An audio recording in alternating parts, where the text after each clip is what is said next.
Good morning, student. I am your SST teacher Shailendra Kumar Gaud. Student, today we will study social planet. जैसा कि कल हम आप लोगों को 5-6 चैप्टर पेज नंबर पढ़ाए थे, आज हम उसके आगे बढ़ेंगे पेज नंबर 7। स्टूडेंट्स, वीडियो को देखने के बाद आप इसे सब्सक्राइब कर दें ताकि हम आपको मोर वीडियो अपलोड कर दिखा सकें। पढ़ेंगे मोनूमेंट्स, स्मारक। स्मारक है क्या? Monuments are ancient building or structure that are considered example of important architectural and or cultural heritage। स्मारक प्राचीन बिल्डिंग है जो प्राचीन काल में जो संरचना बनाई गई हैं, जो हमें साहित्यिक चीजों में देखने को मिलती हैं। This structure are mostly found in temple.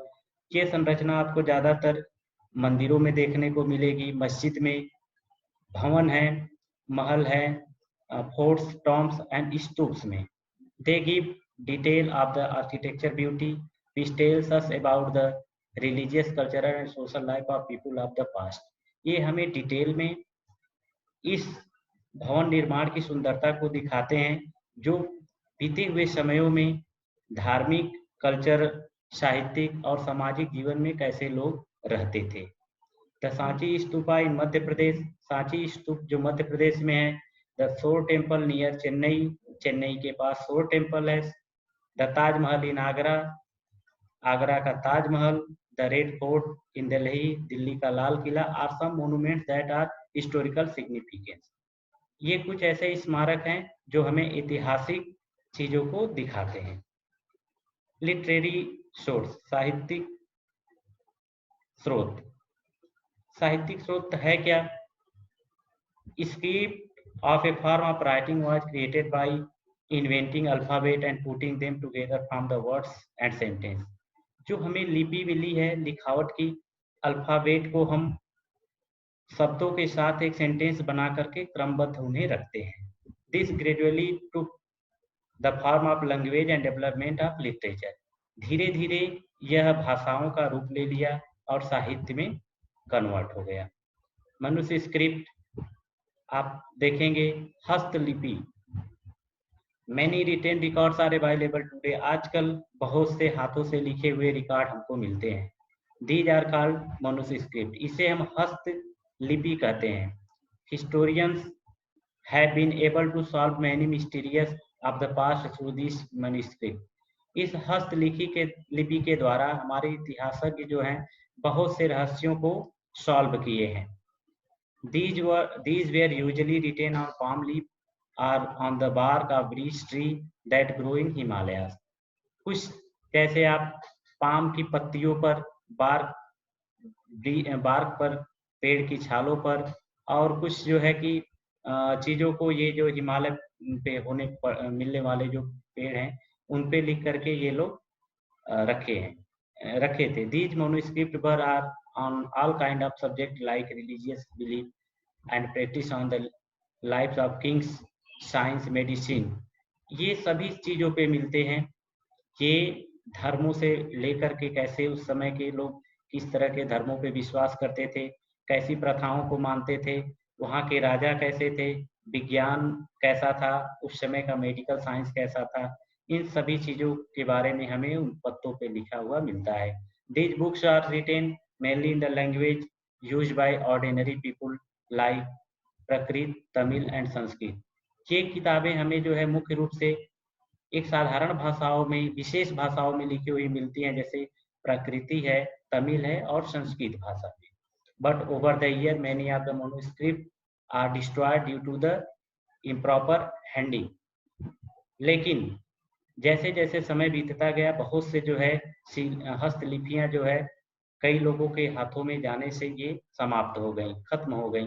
Some of them survived and are preserved in temple, monasteries and museum। कुछ इसमें से अभी भी प्रिजर्व, सुरक्षित हैं, मंदिरों में हैं, मठों में हैं और संग्रहालयों में हैं। इंस्क्रिप्शन, शिलालेख। What is inscription? शिलालेख है क्या? Students, inscriptions were engraved on rocks, pillar, walls and cave temples। शिलालेख जो है आपको चट्टानों पे लिखे हुए हैं, खंभों पे मिलेंगे, वाल आपके गुफाओं की दीवारों पर और मंदिरों पे और मुद्राओं पे खुदाई करके लिखे हुए हैं। These inscriptions give us information such as name of the date of ancient king, the important event of their region, and extent of their empire, etc. ये शिलालेख हमें जो है उस समय के राजा के बारे में, प्राचीन काल के राजाओं के बारे में सारी सूचनाएं देते हैं कि उनके शासनकाल में कितना, कौन सी घटनाएं हुई हैं, उनका साम्राज्य कहाँ से कहाँ तक विस्तृत फैला हुआ था और उस समय मुद्रा कैसी चलती थी, किस तरह के लोग थे। These inscription provide a lot of information to the historian. ये शिलालेख बहुत सी सूचना जो है हमारे इतिहासज्ञों को प्रदान करती है। Sometimes kings got their order inscribed so that all the people could see. कभी कभी राजा इस पे जो है आदेश जो देता था उसका वर्णन इस पे लिखा होता था, मुद्राओं पे लिख करके छाप दिया जाता था, जिससे लोग उसको देखते थे, पढ़ते थे। बहुत से हमारे इतिहासज्ञ ऐसे भी हुए हैं जो इस शिलालेखों को पढ़ने में फेल रहे हैं। Literary source are two type. यहाँ पे साहित्यिक स्रोत दो प्रकार के हैं। उनके नेम है रिलीजियस लिटरेरी सोर्स। एक धार्मिक साहित्यिक स्रोत है, दूसरा गैर साहित्यिक नॉन रिलीजियस लिटरेरी सोर्स, गैर साहित्यिक लिटरेरी सोर्स है। फर्स्ट हम पढ़ेंगे रिलीजियस लिटरेरी सोर्स। ये धार्मिक साहित्यिक स्रोत है क्या? The religious literary source was written for separate religious teaching and ritual. ये धार्मिक रिलीजियस स्रोत जो है ये धर्मों को, रीति रिवाजों को लेकर के इसमें इसका वर्णन किया गया है। The four Vedas written in Sanskrit. चार वेद हैं जो संस्कृत में लिखे हैं। Are the oldest religious text of Hindu. ये हिंदुओं के सबसे प्राचीन टेक्स्ट हैं, किताबें हैं। They contain Upanishad, Smritis, Brahmanas, Gangas and Upanga, Mahabharata, Ramayana ETC. ये तमाम किताबें जो है हमारे रिलीजियस लिटरेरी सोर्स के अंतर्गत आती हैं। Are all religious literature. The old religious book of Chinese are written in प्राकृतिक लैंग्वेज। जो सबसे प्राचीन रिलीजियस बुक्स जैन धर्म की है वो प्राकृत भाषा में लिखी गई है। The Buddhist text were written in Pali language. बुद्धों की बुद्धिस्ट किताब जो है ये पाली लैंग्वेज में, पाली भाषा में लिखी गई है। The religious literature of South India is written in Tamil and Telugu language. South Bharat के, दक्षिण भारत के जो साहित्य हैं ये ज़्यादातर तमिल और तेलुगु भाषाओं में लिखे गए हैं। नॉन रिलीजियस लिटरेरी सोर्स, गैर धार्मिक साहित्यिक स्रोत क्या है? These source include poetry, place, stories, travel account and ethics. ये जो है स्रोत हैं इसमें शामिल है जैसे पोएट्री आप देखेंगे, ड्रामा देखेंगे, कहानियां देखेंगे, या जो लोग यहाँ पर नीति शास्त्रों के माध्यम से जो यहाँ पे आए थे व्यक्ति, उनके ट्रैवल में जो ये अपने अकाउंट में लिखे हैं उनको, उनके बारे में हम पढ़ेंगे। Most of them are written to records of political, social and economic life of the period. ज़्यादातर हम ये रिकॉर्ड उस समय के लोगों का राजनीतिक जीवन, सामाजिक जीवन और आर्थिक जीवन के बारे में पढ़ेंगे। Books like Dharmashastra Kautilya, Arthashastra Kalidasa, Abhijnanam Shakuntalam, Vishnu Sharma, Panchatantra etc belong to this category. उस समय जो जितने भी राइटर थे, कौटिल्य, अर्थशास्त्र, कालिदास, अभिज्ञानम शाकुंतलम, विष्णु शर्मा जो पंचतंत्र लिखे थे वो इसी श्रेणी से बिलोंग करते हैं। In south India Silappadikaram and Manimekalai are not only delightful to the read but also tells us about their society. ये जो किताबें हैं Silappadikaram and Manimekalai are not only delightful, केवल इन्हीं से नहीं बल्कि हम इनके बारे में ये पता करते हैं इनसे कि इनका सामाजिक स्तर कैसा था। The daily life of some kings was written as their biography by the writer of their courts. कुछ जो है राजाओं के कोर्ट में कुछ ऐसे कोर्टियर होते थे जो राजा के प्रतिदिन के जो दिनचर्या को लिखते थे, उनका जो है बायोग्राफी जो है आत्मकथा उनका लिखते थे। बाण Bhatt was written in the court of Harshvardhan. Banabhatta जो है हर्षवर्धन की कोर्ट में लिखते थे हर्ष चरित्र, और उन्होंने हर्षवर्धन की कोर्ट में उनके चरित्र को लेकर के हर्ष चित्रा नामक बुक्स लिखी। There are many more such account of king and their region. यहाँ पर बहुत से राजाओं के जो है क्षेत्रों के बारे में और उनके बारे में बहुत से ज़्यादा जानकारियाँ दी गई है। टाइमलाइन सामयिक क्या है? स्टूडेंट, जैसा कि आप देखते हो, हम पढ़ते हैं, इतिहास पढ़ें, भूगोल पढ़ें, कुछ भी पढ़ें, उसमें कभी कभी ऐसी घटनाएं आ जाती हैं जिसको एडी या बीसी करके दर्शाते हैं। Historian arrange event of history in sequence as per the time when they took place. इतिहासकारों ने जो भी घटनाएं इतिहास में हुई उनको एक श्रेणीबद्ध तरह से लिखे हैं, जो किस स्थान पे कैसे हुई उसको क्रमबद्ध लिखे हैं। दिस इज कॉल्ड क्रोनोलॉजी और टाइमलाइन। इसको हम लोग कालानुक्रम या सामयिक कहते हैं। Since history deal with the past of human life, यद्यपि आप देखते हो कि इतिहास जो है बीते हुए समयों के मनुष्यों के बारे में, उनके जीवन के बारे में हमें बताती है। Therefore, it is important that each event is linked to the fixed point at time and suitable scale. आप देखते हो कि बहुत सी महत्वपूर्ण घटनाएं एक निश्चित समय पे हुई हैं, जिसे एक निश्चित स्केल बना करके आप एक टाइम के साथ उन्हें लिख दिया गया है। This is the year 2019। यह समय 2019 का है।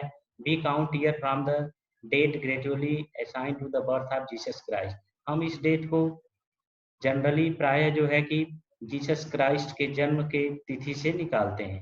द फाउंडर ऑफ क्रिश्चियनिटी, ईसाई धर्म के जो फाउंडर थे, जो स्थापन करता थे। 2019 means 2009 year after the birth of Christ.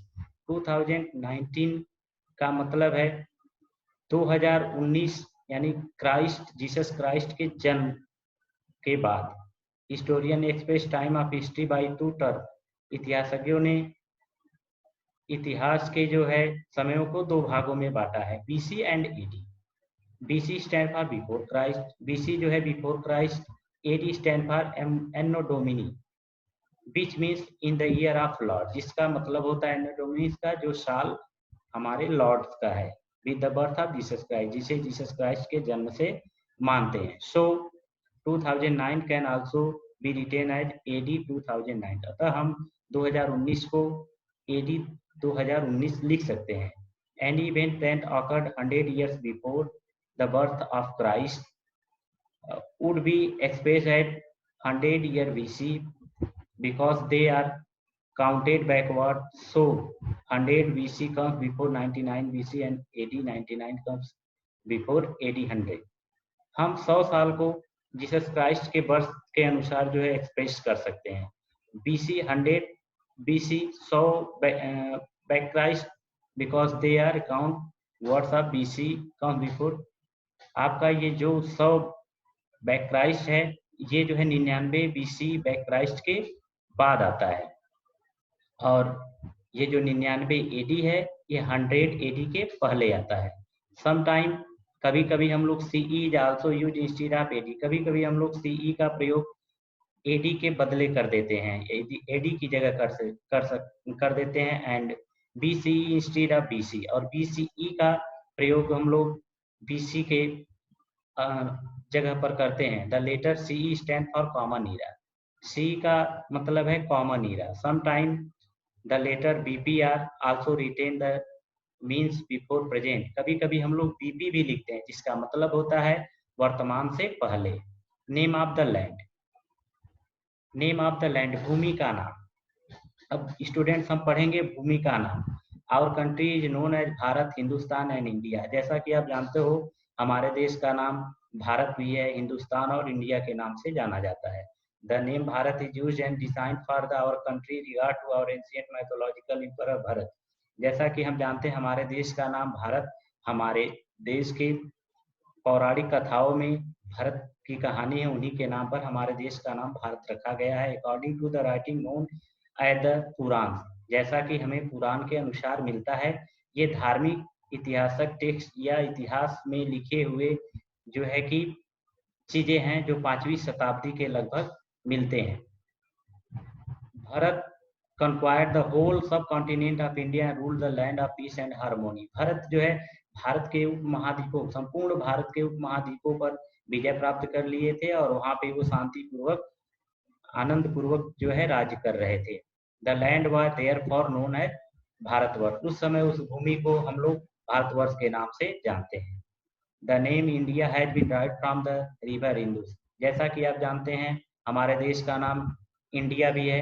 India शब्द जो है इंदुस रिवर, जिसे संस्कृत में सिंधु नदी के नाम से जानते हैं, इसी शब्द से इसकी उत्पत्ति हुई है। The Greek pronounce it as Indos and then the word India originated.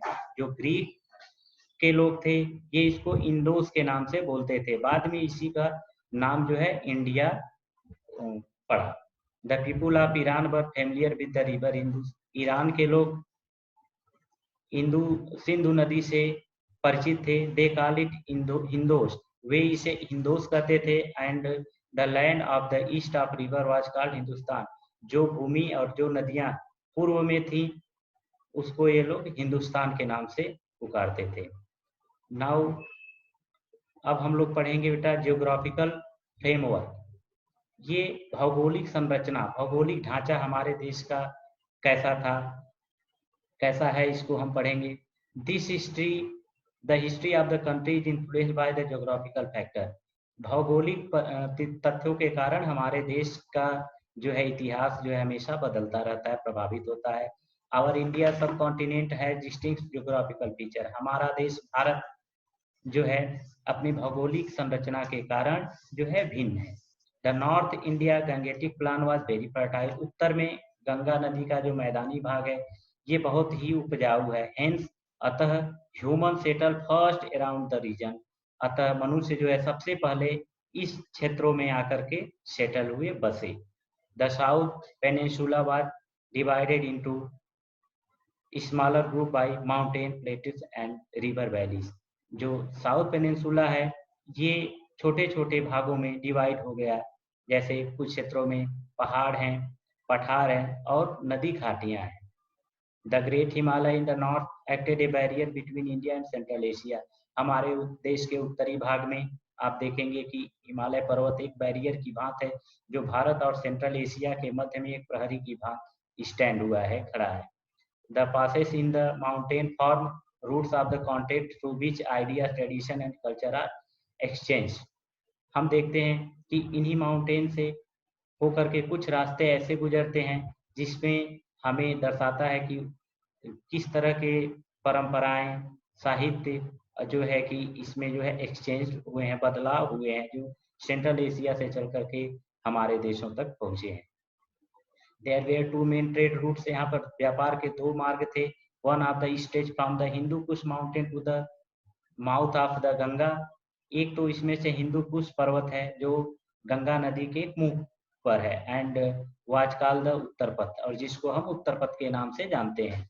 The other one of called दक्षिण पथ, दूसरे को हम दक्षिण पथ के नाम से जानते हैं। Which stage from Gujarat in the west, जिसको हम लोग ये जानते हैं कि जो फैला हुआ है पश्चिम में गुजरात तक, और west to the Pataliputra in east, पश्चिम में गुजरात तक और जो है ईस्ट में पाटलिपुत्र तक।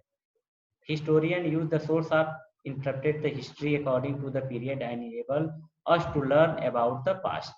इतिहासज्ञों ने वर्णन किया है इतिहास को समय के अनुसार, जिससे हम लोग एक समय के अनुसार पढ़ते रहते हैं और उससे ज़्यादा से ज़्यादा हमें ज्ञान मिलता रहता है। Student, this lesson should be finished. अब आपका चैप्टर पार्ट 2 में पार्ट 2 में आप सभी वीडियो के माध्यम से पढ़ेंगे। नेक्स्ट चैप्टर अगली वीडियो में। तब तक के लिए स्टूडेंट थैंक्स।